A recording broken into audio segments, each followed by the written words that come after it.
Bon, on va commencer, hein, comme ça va faire venir les autres. Voilà, bon, c'est après le déj, on va essayer de vous réveiller. Et effectivement, moi je suis toujours aussi bluffé quand on fait ce type de conférence de voir tous les bons élèves, les ONG, les élus, les grands groupes, les changemakers qui essaient de secouer les choses. Mais on va être un peu franc, Marina, c'est pas comme ça que ça se passe. En fait, nous, on accompagne des entreprises au quotidien. Et alors, on n'a peut-être pas les meilleurs élèves, mais ils ont l'air de galérer un peu plus que les intervenants de ce matin. Voilà. Alors, pour ceux qui sont peut-être des bons élèves, mais qui ont finalement des collègues ou des gens payés plus cher qu'eux, qui ne sont pas encore convaincus, j'avais envie de reprendre un petit peu toutes les raisons qu'on peut vous opposer quotidiennement ou chaque semaine pour nous dire « Ouais, c'est super ton idée, la RSE, l'impact ». Mais pas maintenant, pas tout de suite, pas comme ça, on verra plus tard. Et effectivement, échanger un peu avec Marina sur le sujet. Je crois que le premier truc qu'on nous dit aussi, des fois, c'est on essaie de relativiser, on essaie de se dire, ok, c'est super, mais nous, la France, finalement, c'est pas grand-chose, c'est pas notre faute. Finalement, si on compare à nos amis chinois, ou à nos amis américains, ou à nos amis indiens, on pourrait se dire, finalement, à quoi ça sert de se lancer, Marina?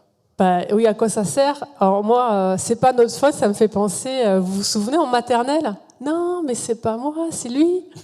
Ça n'a jamais trop fait avancer le débat, on essayait de se dédouaner, mais ça n'a rien fait du tout en fait. Par contre, il y a quelque chose qui avance super vite, lui, c'est le jour du dépassement. Le 5 mai, on a atteint le jour du dépassement. Le jour du dépassement, c'est quoi? Pour la France, c'était le 5 mai, c'est le jour où on a utiliser toutes les ressources que la planète pouvait nous offrir avant de les renouveler.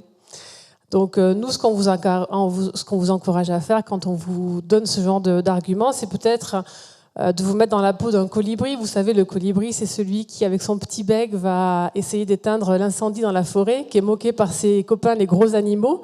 Mais au final, lui, il n'a rien à se reprocher, il fait avancer les choses. Peut-être un colibri deviendra grand.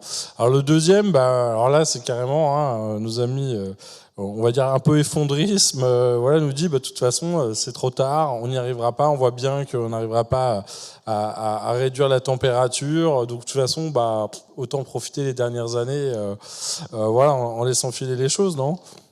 Ouais, alors cocorico, parce que selon EcoVadis, une étude qui a été menée il y a quelques semaines, la France arrive en 3e position sur le podium à côté de nos amis norvégiens et suédois sur les entreprises les plus responsables, mais aussi les plus performantes. Donc la bonne nouvelle, c'est déjà qu'on peut associer responsabilité et performance. Et la deuxième bonne nouvelle, c'est qu'il n'est jamais trop tard en fait pour changer, pour amorcer le changement. Rappelez-vous, Peugeot au début, ils vendaient des moulins à café. Ils ont réussi à se réinventer et ils vendent aujourd'hui des voitures. Donc tout le monde en est capable. Et demain, on ne sait pas. Et demain, on ne sait pas, surprise. On le dira à la fin. On pourrait citer aussi Total, qui est en train de faire un gros virage. En même temps, ça fait 94 ans qu'ils vendaient du pétrole, ça se fait pas en 2 jours. Mais bon, il faut bien démarrer à un moment. C'est ça.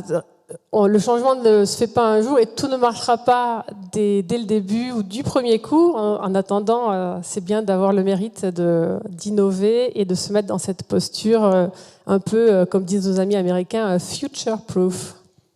Alors après, il y a des fois, on dit, ouais, nous, on veut bien y aller, t'es bien gentil, Marina, mais c'est trop compliqué, scope 1, scope 2, scope 3, le CO2, puis après c'est le CO2, c'est le méthane, puis si c'est pas le méthane, c'est l'énergie, puis il y a le plastique, l'emballage, le transport, on a l'impression que finalement, c'est pas par où commencer et c'est quasiment impossible. Ouais, alors si tout était déjà une question de leadership et de conviction, on a 2 cas de figure, soit le changement qui vient par le top parce qu'on a des COMEX qui sont hyper éclairés et qui savent qu'ils vont droit dans le mur et que le business as usual c'est terminé qu'on le veuille ou pas, ou bien il y a les équipes un peu pilotes qui se saisissent de sujets parce qu'ils sont courageux, qui arrivent à démontrer que ça marche et qui arrivent à essaimer ça dans leurs entreprises. Donc c'est trop compliqué pour nous aujourd'hui. Enfin, vous pouvez déjà commencer par lire des livres, vous pouvez commencer même à regarder des vidéos sur TikTok. On n'a jamais été aussi accompagné, il n'y a jamais eu autant de contenu disponible pour engager cette transformation. C'est juste une question de volonté. Et la bonne nouvelle, c'est que comme maintenant il va y avoir des taxes, des pénalités, des interdictions, du coup ça permet de créer des financements pour les startups là où c'était pas forcément rentable par le passé. Alors, bon, ok, c'est super, mais peut-être pas maintenant, parce que, je sais pas, t'as remarqué, l'Ukraine, le Covid, les problèmes logistiques, on peut pas voir ça l'année prochaine ou dans 2-3 ans, Marina? Ben, en fait, travailler sur la responsabilité, ça permet de travailler sa perception sur le marché et ça permet aussi de trouver de nouveaux clients. Et donc, le rôle d'une entreprise, c'est quand même d'avoir des clients. Nous, on pense que la durabilité, c'est un formidable accélérateur qui permet justement de développer son chiffre d'affaires. Et du coup, ça devrait être la priorité de tout un chacun. D'autant plus qu'il y a des mesures de plus en plus fortes de la part des consommateurs, sans compter la pression des ONG et des actionnaires. Donc, si, c'est une priorité. Et alors, ok, mais est-ce que ça risque pas de nous prendre trop de temps, trop d'énergie, trop de capitaux par rapport à la concurrence qui, elle, est peut-être dans d'autres pays moins, on va dire, vertueux en termes durables ou responsables? Alors, il y a une étude de l'ADEME qui vient de sortir en janvier et qui nous explique qu'il y a presque 30% des Français aujourd'hui qui sanctionnent les entreprises qui ne sont pas responsables. Donc, ça ne va pas vous ralentir que de vous engager dans la transformation responsable. Ça va justement, comme on le disait juste avant, accélérer certainement vos parts de marché et vos financements. On n'est jamais à la merci que finalement, en essayant de faire mieux, on innove et qu'on soit plus rentable. Alors, on n'a pas les moyens, l'écologie, c'est bien, mais ça coûte trop cher quand même. Faut trouver le capital, on voit bien, c'est l'inflation en plus en ce moment, c'est pas évident d'aller trouver la marge pour se lancer. Alors, ce qui est bien avec l'écologie et le développement durable en général, c'est qu'on fait déjà beaucoup de choses avec du bon sens. Il y a par exemple Samsung, alors je vous l'accorde, ce n'est pas une petite entreprise, mais qui a mis en place des choses assez tactiques, comme par exemple enlever les piles des télécommandes et les remplacer par des pads solaires. Ils ont enlevé les agrafes et les couleurs de leurs emballages. Alors effectivement, c'est simple et pas encore déployé partout, mais ça a le mérite d'être très concret.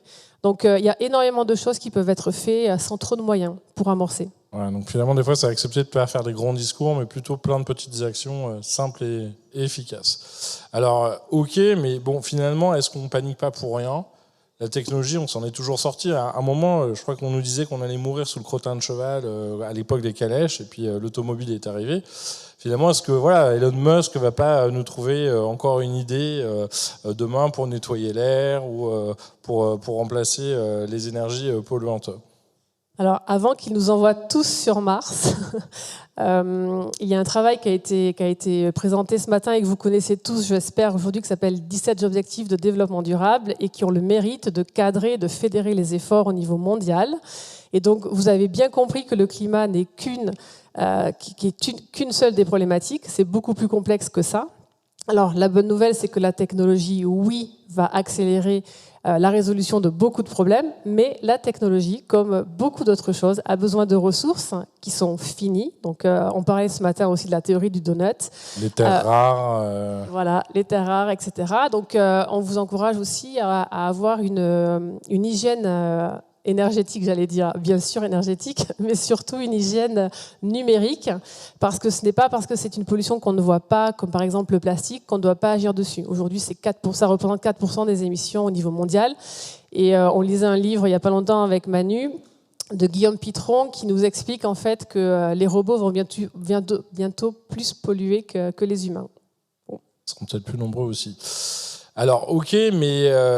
finalement, est-ce qu'on ne devrait pas attendre d'avoir un responsable RSE? Parce que c'est devenu important, on est en train de recruter quelqu'un, en train de nommer quelqu'un, il va s'en occuper, en fait, il va régler le problème.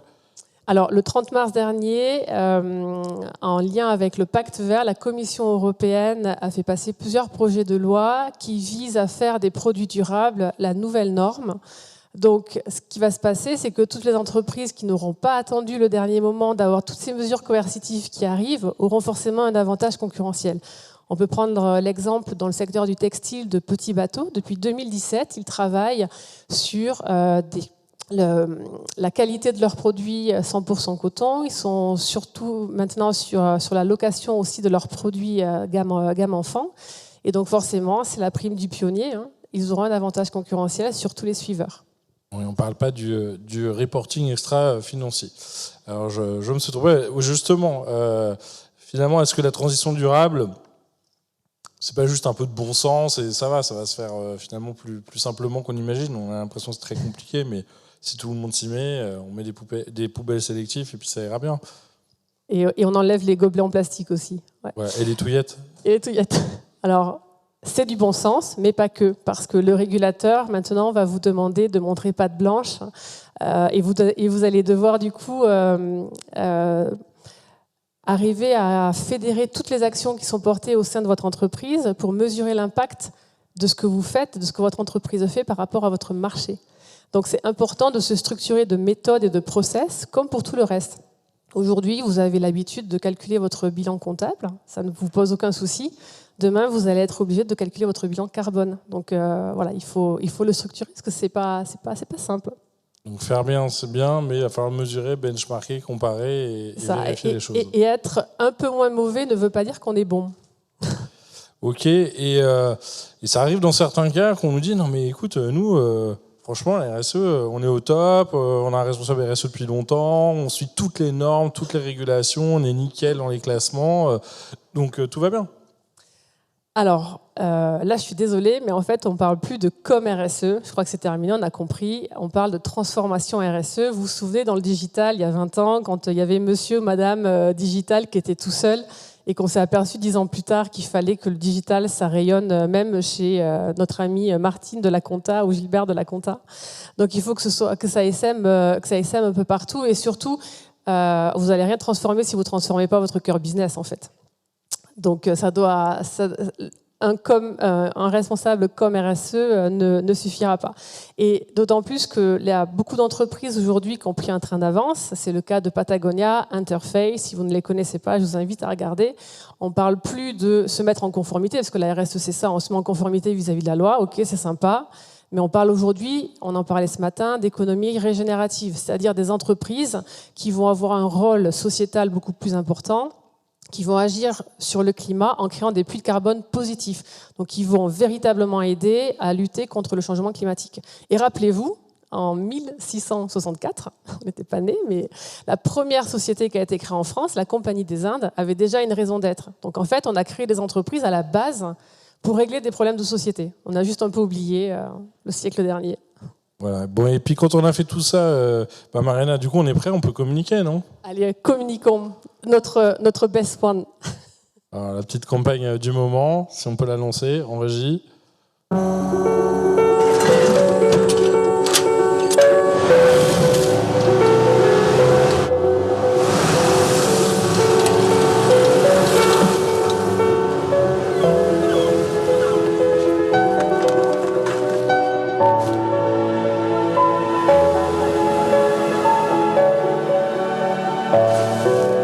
Make more good in the all-new Sportage Expert. Donc quand vous ne saurez pas faire quoi faire le week-end, vous allez nettoyer les plages en roulant sur les petites tortues, en détruisant les dunes. C'est super. Franchement, on est au top du green là, non ? Est-ce qu'il y a des gens de Kia dans la salle ? S'il y a des gens de Kia, il faut venir nous voir. On va vous aider. Ça, c'est pas possible en fait. On ne veut pas jeter la pierre parce que toutes les bonnes actions, enfin toutes les petites actions sont vont vers du mieux, mais là, c'est pas possible en fait. Donc c'est juste pour dire, agir c'est bien, communiquer ça reste important, mais prenez le temps de réfléchir dans tous les cas, puisque même avec un peu de bonne volonté, des fois, on tire quand même vraiment à côté.